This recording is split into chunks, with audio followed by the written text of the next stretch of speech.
Kalau saya bilang dia mau teriak, dia mungkin tetangga nggak dengar. Karena tempatnya terlalu besar. Seperti itu. Tapi dia bilang waktu itu dalam keadaan yang sangat berat. Saya bisa membayangkan pasti keadaan itu. Dia bilang dia duduk di pojok. Dia duduk di pojok, dia tunjukin di dekat arah dapur. Dia duduk di situ, dia bilang dia menangis, dia mau berteriak juga percuma. Terus dia bilang pada akhirnya ada satu tangan yang pegang kepala dia. Dia lihat ternyata itu pribadi Tuhan, dia bilang. Dan itulah yang menjadi kekuatan, dan dia bilang dalam perjalanan hidup saya. Dia bilang saya bertarung di dalam pekerjaan. Saya bisa menangani semua hal. Tapi ternyata daerah ini atau persoalan itu boleh dikata di luar daripada kemampuan dia.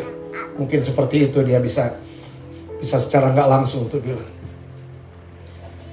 Dan saya bilang sama dia, waktu ibu duduk di pojok itu dalam keadaan hancur,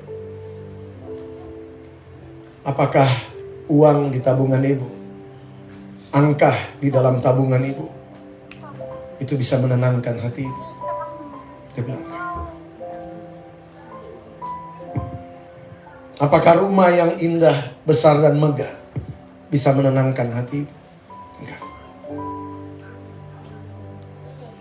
Dia bilang yang menenangkan saya ketika tangan itu datang dan pegang kepala saya.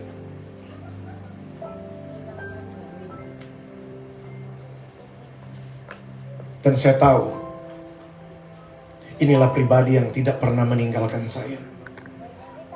Dan saya mau katakan, itulah pribadi yang Tuhan janjikan untuk menyertai para murid-muridnya.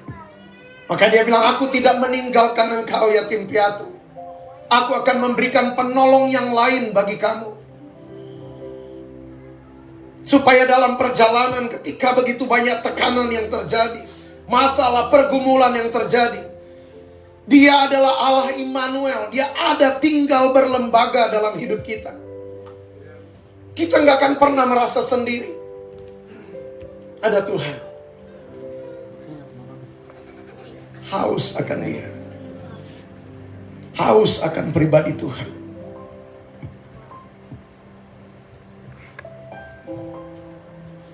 Saya baca dulu ya satu ayat biar lebih nampak rohani ya, seperti itu ya. Kalau nggak baca ayat kayaknya kurang. Kisah 1 ayat yang ke-8 kita baca. Mungkin ini menjadi ayat hafalan, atau saya langsung baca saja.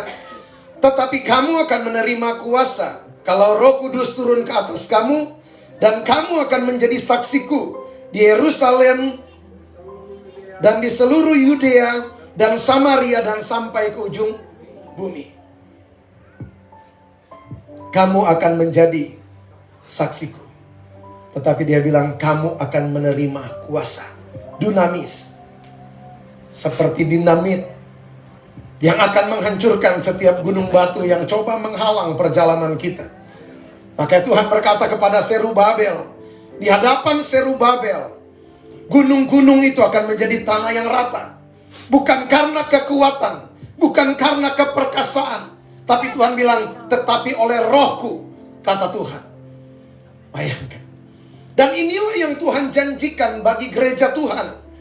Inilah yang Tuhan janjikan bagi kita, milik kepunyaan Tuhan.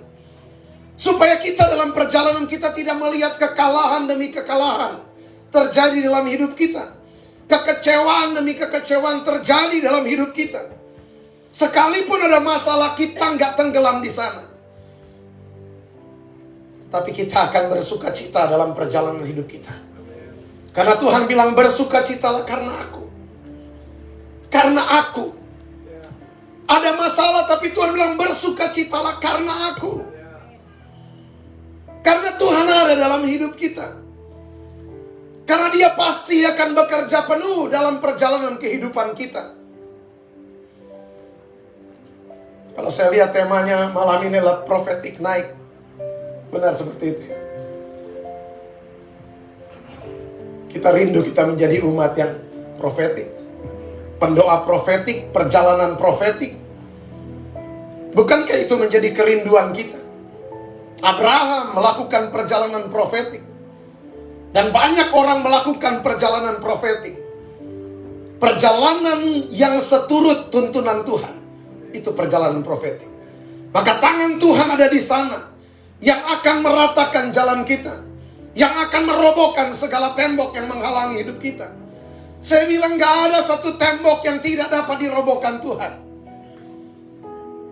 Karena Alkitab berkata, jika Allah di pihak kita, siapakah lawan kita?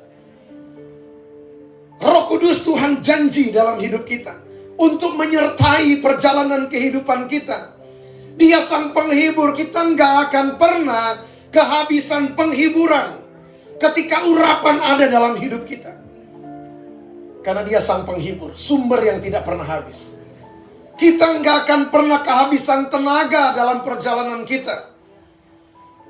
Karena dia adalah Allah menjadi sumber kekuatan. Dia adalah Allah El Gibor. Dia adalah Allah yang perkasa. Dan dia ada tinggal dalam setiap hidup kita. Lewat pribadi daripada Parakletos ini. Maka kita dikatakan sebagai umat perjanjian baru. Kita ini bagian daripada janji Tuhan. Umat perjanjian yang baru. Yang diperlengkapi oleh kuat kuasa Roh Kudus.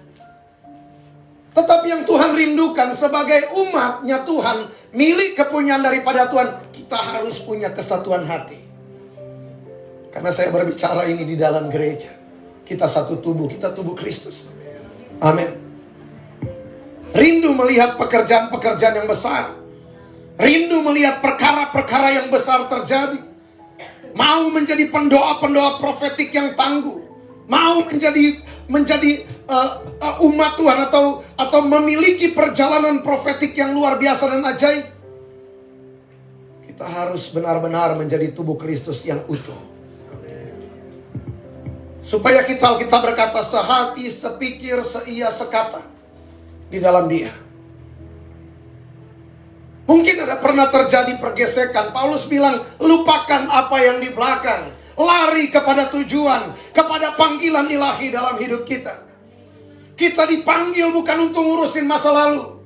Kita dipanggil untuk bekerja. Kita dipanggil untuk melaksanakan setiap apa yang Tuhan taruh di atas pundak kita. Karena kita adalah hamba-hamba Tuhan. Maka ketika Roh Kudus dicurahkan di Yerusalem, tidak ada lagi orang Yunani. Tidak ada lagi orang Ibrani. Tidak ada lagi orang Batak. Tidak ada lagi orang Chinese. Tidak ada lagi orang Manado. Tidak ada lagi orang Sunda. Nggak ada. Kita adalah tubuh Kristus. Kita akan bekerja bersama. Kita akan bertarung bersama. Kita akan maju bersama. Kita akan menangis bersama. Kita akan berkorban di dalam perjalanan pelayanan ini. Nggak ada lagi yang merasa siapa hebat di antara para rasul. Kalau ada, tetapi mereka belajar untuk menerima. Memang ada perbedaan-perbedaan yang terjadi. Karena penyingkapan tentang pewahyuan. Pernah ada perbedaan antara Paulus dan Petrus. Tetapi pada akhirnya semua diluruskan karena punya spirit yang sama. Karena punya roh yang sama. Makanya dari perjanjian lama, itu Alkitab berkata, Tuhan mengambil roh daripada Musa. Dan memberikan kepada 70 tua-tua. Maka 70 pun ini gambaran daripada 70 murid. 12 pohon korma gambaran daripada 12 rasul. Sampai kepada 70 murid. Dan terus berkembang sampai hari ini.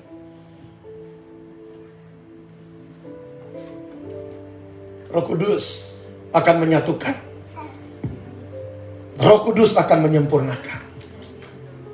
Kalau urapan bekerja tidak ada perpecahan. Kalaupun memang ada yang ternyata pisah jalan, jangan karena sakit hati. Jangan dasar pijakan melayani karena kecewa. Kita hanya bawa kekecewaan yang sama di tempat yang lain.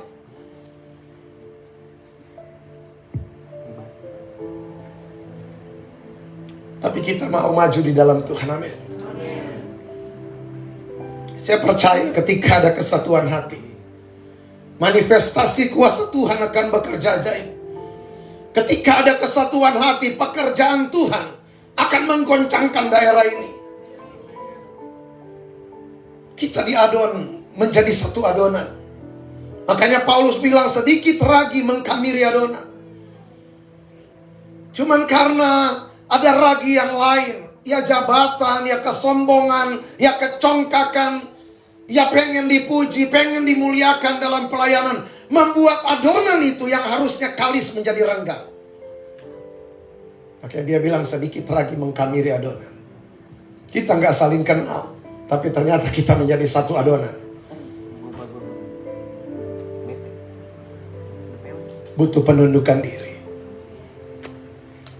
Menjadi umat yang luar biasa, butuh kerendahan hati. Amin. Terlalu banyak orang-orang biasa yang Tuhan telah pakai. Kita tinggal belajar. Sikap hati mereka kita belajar. Pemberontakan demi pemberontakan yang terjadi dalam Alkitab, kita bisa saksikan itu tidak berdampak baik. Tetapi kerendahan hati menjadi sesuatu yang sangat penting dalam perjalanan kehidupan kita gereja Tuhan. Belajar kepadaku, aku lemah lembut dan rendah hati.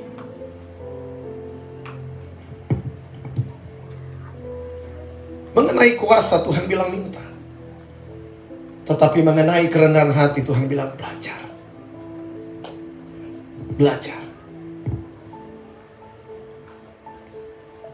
Tuhan mau dalam perjalanan kehidupan kita boleh menjadi saksi. Menjadi suratan yang terbuka.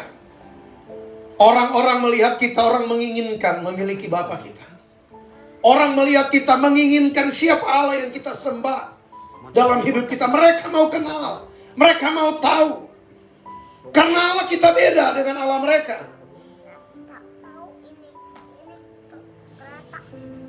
Belajar untuk setia sampai akhir.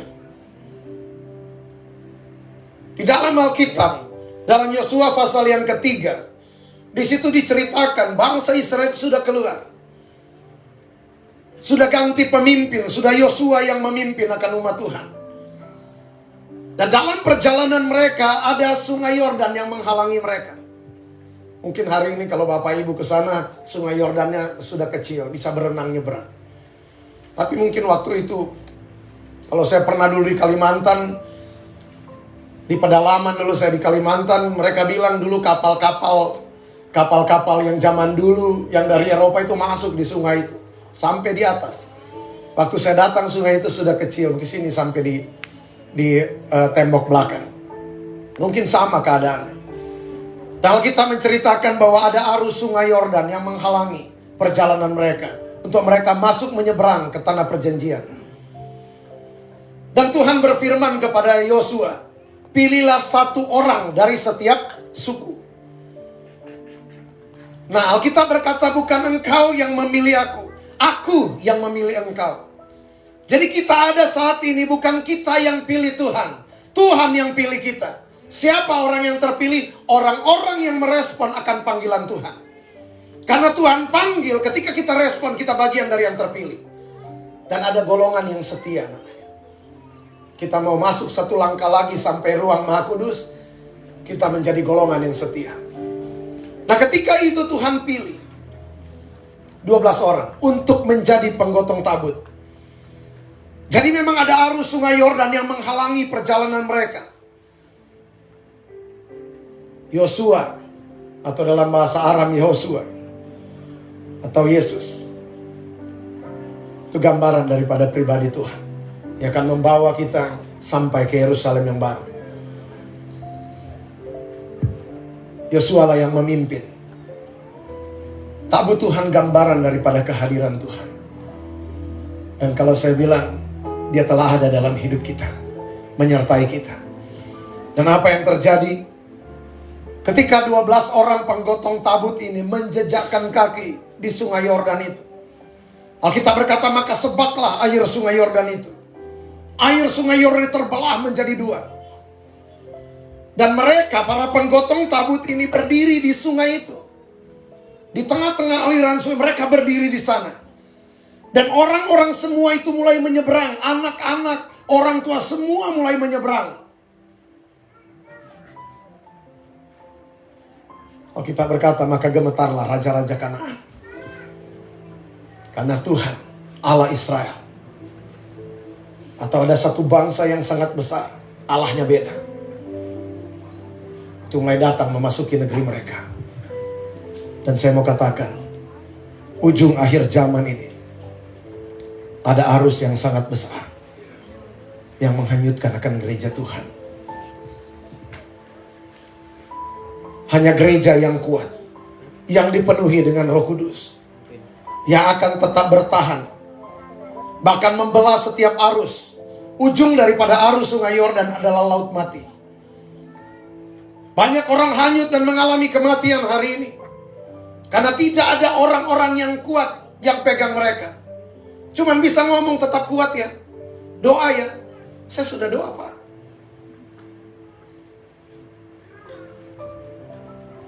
Tetapi saya percaya bahwa ketika Roh Allah dicurahkan di dalam kehidupan kita gereja Tuhan, tidak ada satu arus yang sanggup menghanyutkan kita.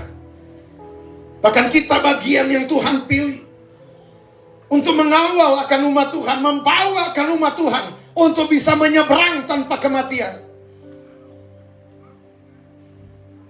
Kitalah gereja Tuhan yang akan berjalan dalam kuasa Tuhan. Kamu akan menerima kuasa kalau Roh Kudus turun ke atasmu. Amin. Ada 12 orang dengan kesatuan hati. Pasti ketika mereka menggotong tabut itu, 1, 2, 3. Karena pasti nggak ringan. Karena kotaknya terbuat dari emas murni. Karena tutup pendamaiannya terbuat dari emas murni. Pasti nggak ringan. Butuh kesatuan hati. Dipimpin oleh Yosua. Siapa Yosua? Yosua adalah seorang budak yang lahir di tanah perbudakan. Tuhan pilih Yosua. Tuhan suka dengan kesetiaan. Banyak orang hari ini mengejar kuasa tapi tanpa kerendahan hati. Banyak orang menjadi pendoa-pendoa profetik tapi tidak ada kerendahan hati.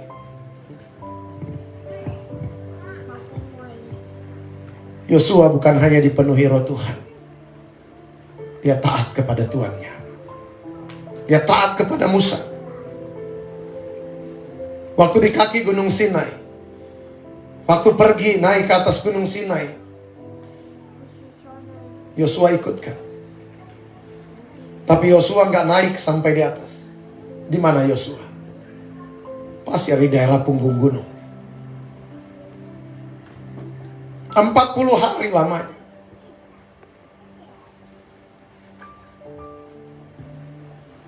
Musa sudah mati jangan-jangan. Udah 40 hari. Sehari, 2 hari, 3 hari.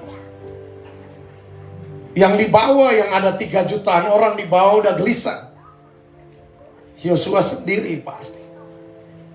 Dalam keadaan yang sangat sulit pastinya. Jadi dia bukan hanya dipenuhi Roh Tuhan. Ada ketaatan dalam hidupnya. Saya coba merenungkan tentang Yosua ini. Dan waktu Tuhan izinkan bisa ke Gunung Sinai, waktu naik ke atas setapak demi setapak, saya bisa membayangkan. Dia tinggal di situ. Musa sudah naik dengan Tuhan ke atas. Sementara suara yang dibawa pasti terdengar. Jutaan orang dibawa. Pasti terdengar suaranya sampai di telinga Yosua. Dia tunggu. Sementara yang dibawa itu bangun lembu emas. yang Tuhan pakai melakukan mujizat, yang Tuhan pakai menjadi juru bicara di tanah Mesir, memimpin pembangunan Lembu Emas di bawah. Kita belajar dalam perjalanan hidup kita. Roh Kudus Tuhan taruh dalam hidup kita, harus membawa kita bertumbuh ke arah Kristus. Ada ketaatan, ada kesetiaan, perkenanan Tuhan yang menjadi prioritas utama dalam hidup kita. Kehendak Tuhan yang menjadi hal yang utama dalam hidup kita. Bukan yang berseru-seru kepadaku, Tuhan, Tuhan, yang akan masuk dalam kerajaan surga, melainkan dia yang melakukan kehendak Bapakku yang di surga. Makananku, Tuhan Yesus berkata, adalah melakukan kehendak dia yang mengutus aku. Kalau dia sang firman yang menjadi manusia, kita manusia yang menjadi firman harusnya. Setiap orang melihat kita menemukan kebenaran dalam hidup kita. Yosua tunggu di punggung gunung itu dengan kesetiaan. Saya bisa bayangkan. Sampai Musa turun. Dan mereka turun ke bawah. Lembu emas sudah jadi. Roh Kudus Tuhan taruh supaya kita punya kuasa berjalan dalam kehendak Tuhan. Kita punya kuasa untuk mengampuni. Kita punya kuasa untuk bisa melayani. Kita punya kuasa untuk bisa melakukan penundukan diri sepenuhnya sama Tuhan. Mengampuni tanpa kuasa Roh Kudus enggak akan pernah bisa. Makanya orang selalu menurunkan standarnya. Lupakan, manusia bisa melupakan, tapi enggak bisa mengampuni tanpa urapan. Kita akan menjadi hamba-hamba Tuhan profetik. Dengan kuasa kenabian. Kalau kita belajar untuk tunduk.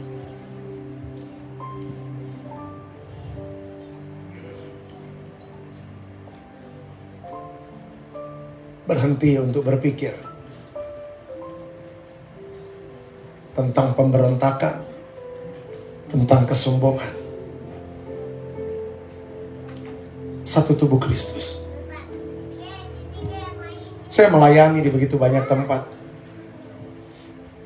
Di mata saya semua sama.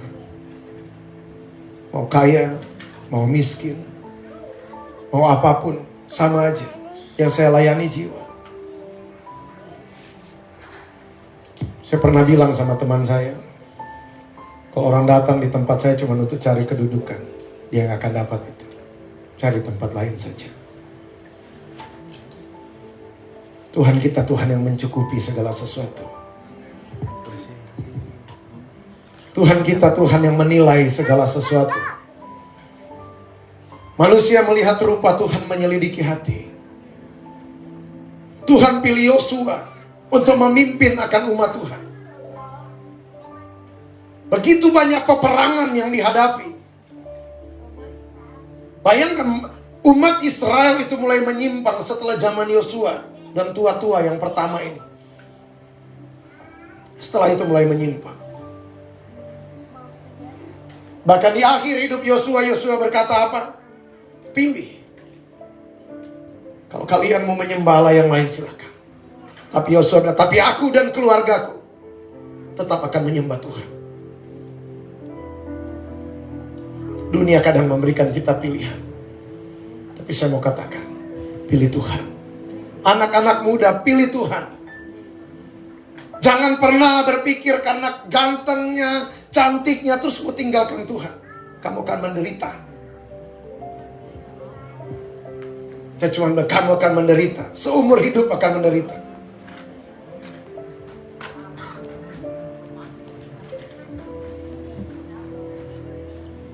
Ada satu ibu dulu cerita begini. Dulu dia ada di dalam gereja sebagai orang yang melayani. Dari anak muda. Sampai dia berjumpa dengan seorang laki-laki yang mungkin waktu itu menurut dia lebih ganteng dari Tuhan Yesus.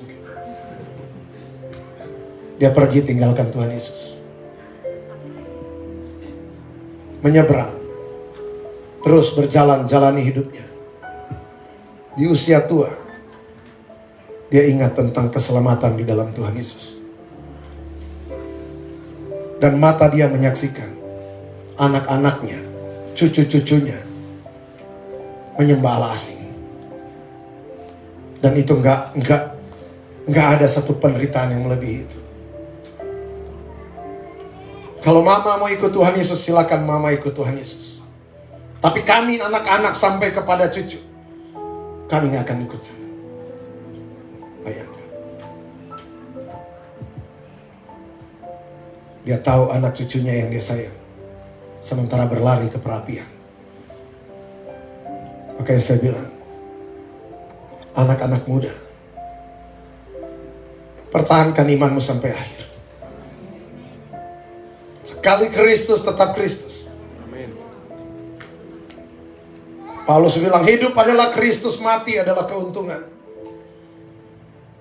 Lebih baik mati daripada pilih tinggalkan Kristus. Makanya Roh Kudus Tuhan beri dalam hidup kita, supaya dia menjadi harta dalam hidup kita.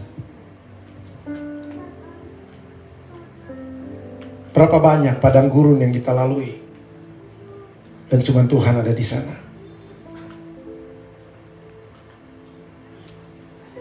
Waktu kita sendirian, gak punya siapa-siapa, cuma Dia yang ada di sana. Cuma Tuhan. Gak ada cinta yang lebih besar daripada cinta Tuhan. Saja aku tenang. Dia punya segalanya. Dia punya istana, dia punya kerajaan, dia punya segala sesuatu. Tapi dia bilang hanya dekat. Allah, aku tenang. Bohong kalau orang bilang bahwa dia menemukan ketenangan di gunung mana, di goa mana, semedi di mana, uang yang banyak, jalan-jalan kemana. Bohong. Tanpa Tuhan nggak ada ketenangan. Karena dunia mendatangkan kegelisahan dalam hidup kita. Jadi saya mau katakan pada malam hari ini, kita sebagai milik kepunyaan daripada Tuhan, di mana Tuhan telah berikan Roh Kudusnya dalam hidup kita, bertarung sampai akhir. Kalau kokoh saya bilang, Ivan, mau sekalipun kita mau tiarap, kita maju terus. Mengalami apapun, kita maju terus dalam Tuhan. Kalau enggak Tuhan, kita udah gila semua ini modelnya. Karena banyak masalah, banyak pergumulan. Tuhanlah yang masih topang kita masih hidup sampai hari ini. Masih datang beribadah karena Tuhan. Maka setia dengan Tuhan sampai akhir. Saya percaya bahwa kita telah diajar tentang kuasa, manifestasi kuasa. Kita akan menerima kuasa. Bahkan kita berkata kita akan mengerjakan pekerjaan-pekerjaan yang besar, bahkan lebih besar daripada apa yang Tuhan pernah kerjakan. Bayangkan, kamu akan menerima kuasa kalau Roh Kudus turun atasmu. Siapa yang percaya dan dibaptis akan diselamatkan. Tanda-tanda ini akan menyertai orang percaya. Orang percaya akan menumpangkan tangan, orang sakit sembuh. Orang percaya akan mengusir setan. Sekalipun minum racun maut tidak mendapat celaka. 2018 kami pelayan di Kalimantan. Hampir 30 orang yang dibaptis di kampung itu. Masuk di kampung itu salah satu pusat penyembahan berhala, penuh dengan tugu berhala. Teman-teman kami sudah masuk lebih dulu di kampung itu. Udah sekitar 20-an orang yang mereka baptis. Kita babak baru. Datang ke sana, masuk kita ke kampung itu. Kita baptis beberapa orang. Ternyata cucu-cucu dari dukun kepala di daerah itu. Kami baptis di sungai, manifestasi di sungai. Anak saya lihat waktu mau dicelupkan, Ada ada ada ular dan buaya yang masuk dari kakinya. Syuk, roh ya. Langsung dia manifestasi histeris di situ. Tapi semua terlewati. Kami datang di rumahnya bentuknya panjang seperti ini. Ada kamar, ada 7. Ruangan tamunya sebelah kanan sini. Tangga langsung ruangan tamu panjang. Kamar. Sampai paling ujung itu ternyata altar mereka. Tempat mereka untuk pemujaan. Saya ingat waktu itu basah kuyup, hujan gede. Kami baptis tetap datang ke rumahnya. Berdoa di rumah mereka. Saya nggak bisa bayangkan apa yang terjadi waktu itu. Orang tua mereka nggak ada. Atau si opa mereka itu nggak ada. Waktu duduk di pinggir pintu, teman-teman saya lagi doakan manifestasi luar biasa dalam rumah itu. Terus saya rasa, baru sekali itu saya rasa sangat nyata. Jadi ada dalam penglihatan saya lihat ada ular sebesar batang kelapa. Itu lewat di samping saya. Dan pinggirnya itu nempel di kaki saya.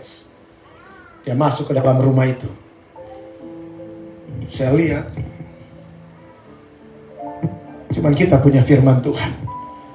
Kita tahu bahwa ada kuasa Tuhan yang menyertai kita. Dia masuk, dia nggak bisa berbuat apa-apa. Berapa bulan kemudian kami datang lagi pelayanan di sana. Dan waktu kami pelayanan di sana, orang-orang bilang kami diracun di tempat itu. Tapi ternyata Tuhan kita Tuhan yang ajaib. Jadi dalam perjalanan kehidupan kita melayani Tuhan, bangun keintiman dengan Tuhan. Sampai dunia bukan lagi hal yang kita kejar. Tapi yang kita kejar adalah Tuhan. Kuasa itu pasti akan mengalir dalam hidup kita. Dan pasti lewat kehidupan kita, kita akan mengerjakan banyak perkara-perkara yang besar. Banyak perkara-perkara yang ajaib yang akan kita kerjakan. Karena kita berkata kita ini rekan sekerja Allah. Dia tinggal dalam kehidupan kita, memperlengkapi kita gereja Tuhan. Karena kita akan mengawal banyak orang untuk masuk di Yerusalem yang baru. Butuh kerendahan hati. Manusia melihat rupa, Tuhan menyelidiki hati. Kalau manusia berdasarkan klasifikasi, siapa dia, dari mana dia, latar belakangnya apa, kalau Tuhan enggak. Alkitab berkata Tuhan mau pakai orang-orang bodoh bahkan untuk mempermalukan orang-orang berhikmat. Terlalu banyak yang Tuhan pakai orang-orang biasa. Apa yang membedakan? Urapan. Roh Kuduslah yang membedakan kita dengan orang di luar sana. Tanpa Roh Kudus kita akan terus mengalami kegagalan. Tanpa Roh Kudus kita akan terus mengalami kekalahan demi kekalahan. Tetapi bersama-sama dengan Roh Kudus dalam hidup kita, kita pasti akan lebih daripada pemenang. Alkitab berkata Elia manusia biasa. Tetapi Elia berkata supaya hujan tidak turun. Selama 3,5 tahun hujan tidak turun. Selama 3,5 tahun. Elia manusia biasa sama seperti kita. Apa yang membedakan? Urapan. Roh Kuduslah yang menjadi pembeda. Roh Kuduslah yang akan membuat kita beda dengan dunia ini.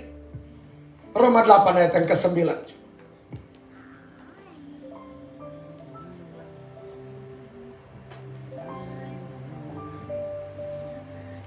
1, 2, 3. Tetapi kamu tidak hidup dalam daging, melainkan dalam roh. Jika memang roh Allah diam di dalam kamu. Tetapi jika orang tidak memiliki roh Kristus, dia bukan milik Kristus. Jadi kalau ada orang bilang nggak perlu Roh Kudus, pasti roh antikristus yang berkuasa. Kalau kita tidak penuh dengan Roh Kudus, berarti roh antikristus. Kalau kita tidak penuh dengan Roh Kristus, berarti roh antikristus yang berkuasa dalam kehidupan kita. Roh Kudus menjadi jaminan atas segala sesuatu yang akan kita terima, termasuk Yerusalem yang baru. Jika orang tidak memiliki roh Kristus, ia bukan milik Kristus. Bayangkan. Ini jelas, ini tegas. Karena itu meterai. Surat tanpa meterai itu nggak sah. Makanya distempel. Mau ditulis dengan tinta emas. Mau dibilang dari raja yang kasih, tapi tanpa stempel kerajaan. Itu bukan dari sang raja. Maka demikianlah Roh Kudus. Itu menjadi meterai. Kita menjadi suratan yang terbuka. Distempel. Makanya dunia tidak berhak dalam kehidupan kita. Tapi Alkitab bilang umat binasa karena kurang pengetahuan. Iblis tipu. Gak perlu, gak penting, gak ada gunanya. Yang penting baik. Kejar. Saya mau. Saya mau. Maka kita akan ada dalam satu perjalanan yang luar biasa. Karena saya merasakan dalam perjalanan hidup saya mulai menjadi orang yang beda. Kalau saya bilang, sejak Roh Kudus itu penuh dalam hidup saya. Saya di kamar, saya bilang, sebelum saya tutup akan firman Tuhan ini, saya sedikit kesaksian. Saya itu penuh dengan Roh Kudus, menerima baptisan Roh Kudus, bukan lewat penumpangan tangan. Saya di kamar waktu itu, lagi puasa, mama waktu itu lagi pelayanan ke daerah Samarinda. Ada ibu haji yang undang mama pelayanan di sana. Saya di kamar hari itu. Memang di kantor saya masih kerja, ada join sama teman usaha. Lagi ada masalah di kantor. Kita doa, saya doa di kamar, saya lagi puasa. Saya sebenarnya mau tanya Tuhan, apa sebenarnya?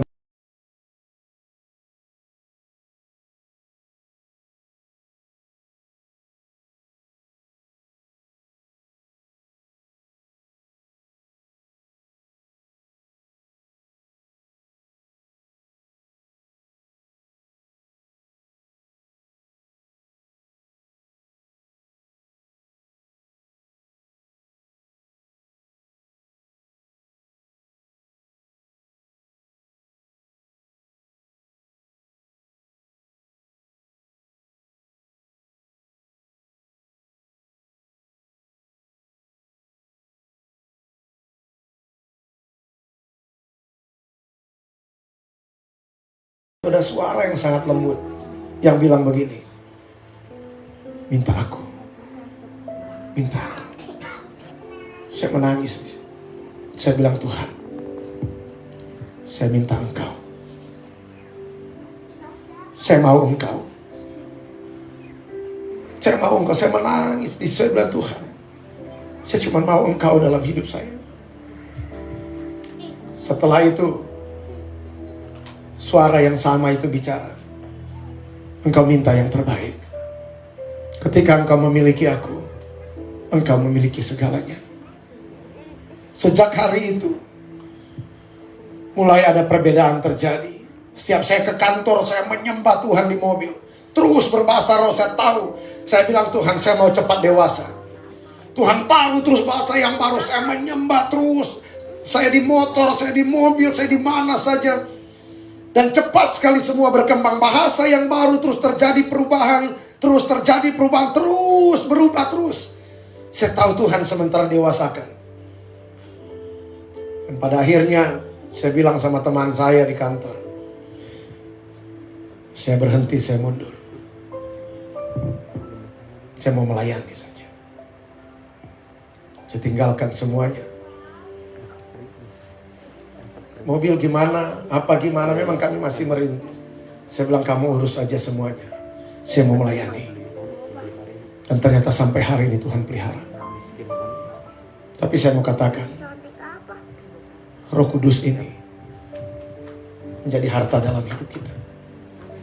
Saya mengalami banyak masalah, banyak hinaan, banyak tuduhan, banyak pergumulan. Inilah yang menjadi harta. Kadang saya cuma bilang begini, Tuhan, Engkau yang tahu kok. Engkau kan yang ada dengan aku. Engkau kan yang ada di setiap waktu hidupku. Orang mau bicara apa? Kau yang tahu kok. Kau yang tahu. Kau yang bela. Saya mau bilang, biar Tuhan jadi harta dalam hidup kita. Di Yerusalem yang terbaik Tuhan berikan buat murid-muridnya. Dan hal yang sama Tuhan berikan dalam hidup kita. Hal yang sama. Kita berdoa. Isikin alamu. Ria tekena kana inamu.